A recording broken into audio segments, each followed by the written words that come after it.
Live from downtown Detroit, Local 4 News at 11 starts now. The images are incredible. The devastation in Maui is horrific. Tonight, 53 people have died and much of the island is a smoldering ruin. One Oakland County family is flying out of Maui tonight after being trapped by fire all around them. Thanks for being with us. I'm Kimberly Gill. I'm Devin Skillian. The resorts lost power. There was no cell service. Getting off the island, certainly not easy. Mara McDonald live downtown tonight. They were driving to the airport and are going to show us what they saw on that journey, Mara. Devin, the video that the Fernandez family shot as they were getting out of Maui today is intense. And to be clear, this isn't a family upset about their vacation. They cannot believe what the people of Hawaii are suffering. Take a look. Oh my God, it's all gone. This is Maui this morning as Mindy Bowen Fernandez and her husband and children managed to get off the island. We were able to drive through Lahaina this morning. Everything's gone, Mara, everything. This is a cute little town. We were just there Sunday night for dinner. Everything's gone. The Fernandezes honeymooned on Maui 24 years ago. About 6 months ago, they booked a return trip with their 2 children. Monday night, the high winds started. The winds were bad. We went to a luau and we're just trying to, keep our food on our table. Never dreaming what would come next. Brush fires consuming the island by Tuesday night. We went up on the balcony of our hotel and just started and looked down to where we could see the fire on both sides. It was like a huge, huge fire.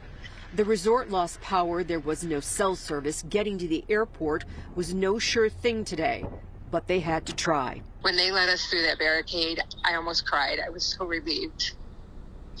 So yeah, it's been crazy. I've never been so happy to get off an island in my life.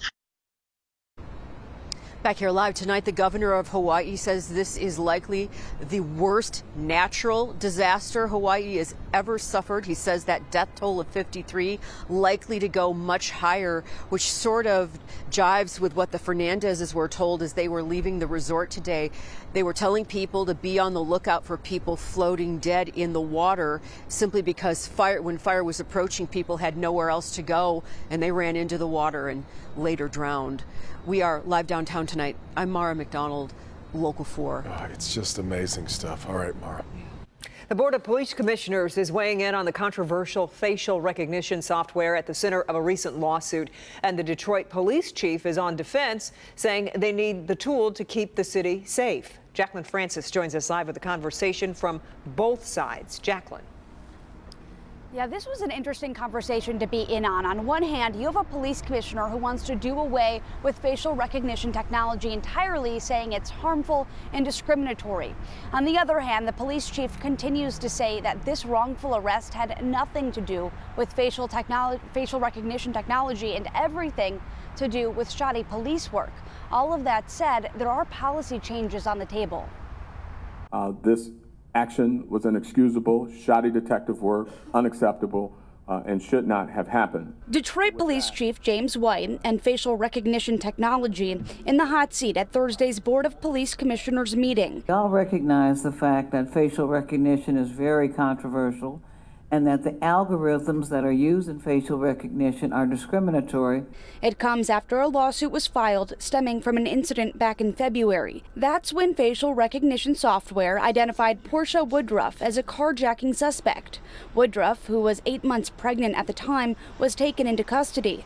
The chief has repeatedly blamed bad police work, saying the picture alone was not enough to arrest anyone. The Board of Commissioners demanding more oversight, requesting regular reports outlining its use. As the chief says, policy changes are already underway. What they're asking for is additional layers of protection, and I don't think it's unreasonable for us to have a more robust reporting process. So I'm just concerned that this practice has been going on for quite some time, and it's acceptable.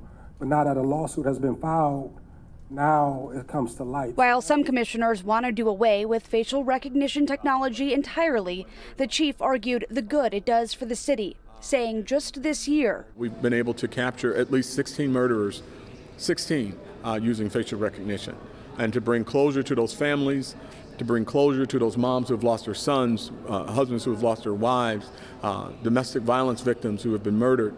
We use it in ways to make our city safe. The chief said he was not aware of this incident until the lawsuit was filed. Since then, he has met with the woman who was wrongfully arrested and her family to apologize. As for the internal investigation into how they could have gotten this so wrong, that's still ongoing. Reporting live in Detroit, Jacqueline Francis, Local 4. We'll keep following it, Jacqueline. Thank you. Michigan's so-called fake GOP electors plead not guilty at today's arraignment. 16 Republicans, all free tonight on $1,000 bonds, each person facing 8 state felony charges, including forgery, conspiracy to commit election law forgery, and publishing a counterfeit record. Some of the defendants' attorneys have already said that they're going to challenge the case to try to get the charges dropped. And I signed what obviously looks like anything but an official elector cheat.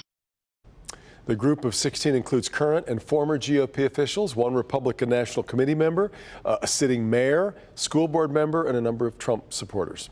Police believe a medical emergency led to a pickup truck slamming into an apartment complex. It happened at the intersection of Coolidge and Trafford near Woodward in Royal Oak. Police suspect the driver of the pickup had some sort of medical episode, hit another vehicle, and then went into the building. The resident inside the apartment is fine. Then over in Detroit, one person is dead after a car crashes into a home on the city's east side. We're told it was a 2-car crash.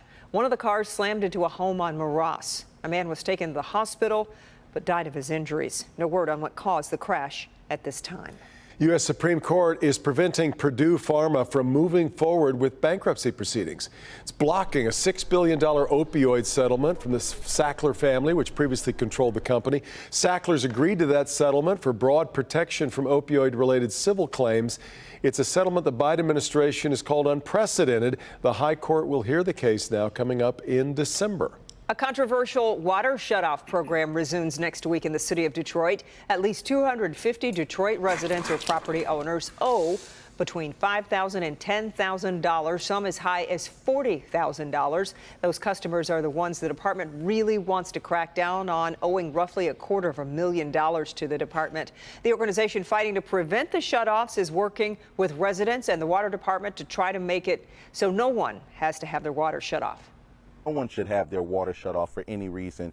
You have the opportunity to go down to the Water and Sewage Department, get on their payment plans or their programs to prevent your water from being shut off. There's a number to programs to help low-income Detroiters. There's the Lifeline program designed for low-income residents below the poverty line to pay at least something toward their bills. The 10-30-50 plan is for those who are in higher income areas based on census data. City of Detroit has a program where they put placards on doors to alert people they owe money and to call the department to get onto a payment plan. Federal prosecutors are requesting a January 2nd, 2024 start date for Donald Trump's criminal trial related to his efforts to overturn the 2020 election. That would be, yes, just days before the Iowa caucuses and just days before the anniversary of the attack on the U.S. Capitol. Special counsel Jack Smith's office said in a filing that its presentation of evidence at trial would take no longer than 4 to 6 weeks. That means the former president might need to spend his weekdays in court in those crucial first 2 months of the Republican presidential primary voting. He faces charges including conspiracy to defraud the U.S. He has, of course, pleaded not guilty. All right, a clear and quiet night across Metro Detroit, but there is a chance for severe weather tomorrow. Over to Kim Adams now with a look at what we expect here over these next 24 hours. Kim? Well, you didn't think we could make it through an entire week without talking about severe weather, especially on a Friday. We've had a pattern set up for the last several weeks, and it continues tomorrow. Right now, it's quiet on Exact Track 40 radar. We had a couple of pop-up showers and a brief thunderstorm this afternoon, nothing severe. Now, our severe risk tomorrow does not include most of Metro Detroit or Southeast Lower Michigan. The SPC has placed parts of Lapeer, Livingston, and Washtenaw counties in a marginal risk. That's the first level on the 5-level scale. And we're in what's called a general thunder list, which means that when the storms out to the west are severe, as they move into our neighborhood, they'll weaken. But that doesn't mean they're not still going to be rather strong throughout the afternoon and evening. Highest threats, wind and hail, chance of a little bit of flooding as well. Some of these might have some pretty good downpours and a low risk of tornadoes. So tomorrow we start out dry. You'll have no problems through much of the day, but an increase in clouds in the afternoon, and then those showers and storms move in late in the day. I'll tell you if they'll hang around for the weekend in just a couple of minutes.